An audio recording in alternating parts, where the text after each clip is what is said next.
What is up, guys? My name is Jordan. Today we're back and making a brand new video. Today I'm going to be showing you guys one of the best Valorant settings you need to have right now in 2024 in order to help improve your game, improve the whole aspect generally part of the game, and things that I recommend having and things that I prefer using as well.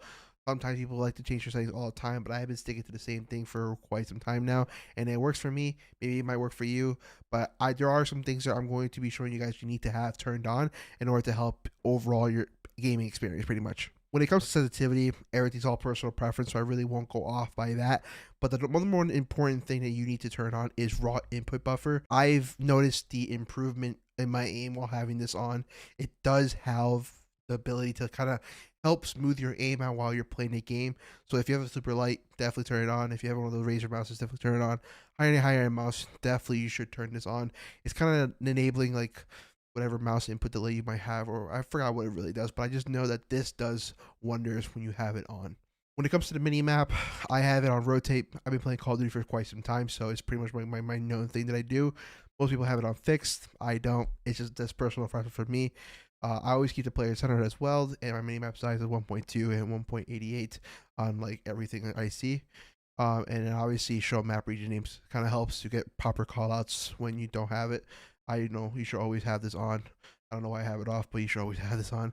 It always gives you an option to see where are the map callouts if you're actually new to the game, so you get to see what other places are. One thing that I have personal, like that I normally use myself, is short corpses.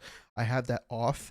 I actually like the game better when it doesn't have like those gray dead bodies on the game, where it just has a kind of icon that it shows you. This is something that I like to do. Something I prefer to have when I play. I don't mind having the corpse on the floor, but I've been used to it not having it there, so it's kind of nice. So I'm going to be showing you guys a setting that you should have on, or if you don't, definitely change it, is the AutoEquip prioritizes, which is most likely is going to be on the most recent weapon you equipped, but obviously you want to have it to the strongest. So what this means is that if anytime you pop util or any of the sort, you do any type of thing you don't have your main gun at, so if you have a jet dash, your OTP, anything like that, your strongest weapon will pop up. So if you have a rifle or a sub, whatever you use as the strongest weapon at the time, it will be the main thing that pops up. So you won't use the last equipped weapon. So if you ran with your knife and you do that, then it pops your knife back up when you pop util. This gives you the ability to pop up your rifle every time you do come from a util situation. Also, you don't want to have auto equip melee. That's just big no. Because sometimes the melee might be the strongest weapon you may have. So you should always have that off. So for video settings, this is one of the features I'm going to show you guys you want to have on. The big main thing is the NVIDIA Reflex low latency. You do want to have this on plus boost. This gives you the ability to optimize your system's latency to reduce it to the best possible lowest latency you can get. This also can help in so many cases. So if you don't have this on, you might notice your latency might be lost. You may not even notice it at all, but I know that when I have this on, there is some smoothness while I play the game. I'm not sure what the AMD version has of this, but I know Reflex low latency. No matter what game I play, I always have this on plus boost.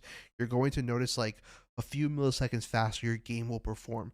If you have the chart and stuff, you can see that in the game, but I recommend having this on plus boost. For graphic settings, I have everything on low. The game looks really fine. It's just got the best FPS I can get to the game. Stats wise is something that I normally do have. I always have my client FPS on text only, server tick rate, just in case you never know what happens. The main thing that I personally have on is obviously my ping and my packet loss on text only. But this thing, the shooting error, this graph gives you the graph error, so it gives you the ability to like know like if it's blue, that means your shots were moving. If you have it on orange, that means your shots are perfect. It kind of helps kind of imitate everything that happens in the game in a graph fight when it comes to shooting, because sometimes this game has RNG and you want to make sure how well you're shooting, so you do graph while you're playing to see how well your bullets were actually going in gunfights or any situation. For the audio, the biggest thing I want you to turn on is HRTF. This kind of gives you kind of spatial audio while you're playing a game. So sometimes if you really crank up your headset, you can really notice like the reloads, footsteps, and very small like audio notes that you can while playing the game. This actually gives you kind of like a 7.1 dual by surround sound.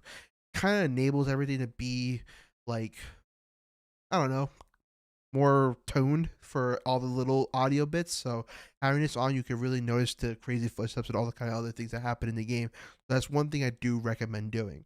So those are really just basic settings that you want to have into Valorant that will actually help you get the game going. The mainly is the main things that I normally use.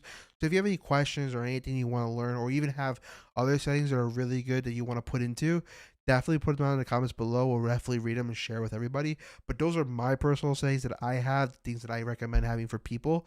So definitely try them out. If you don't like them, it's okay. You can work on your own settings. But if you do, that's fantastic. I hope you guys leave a like and a comment and we subscribe. And we'll see you guys next time on my next video. Peace.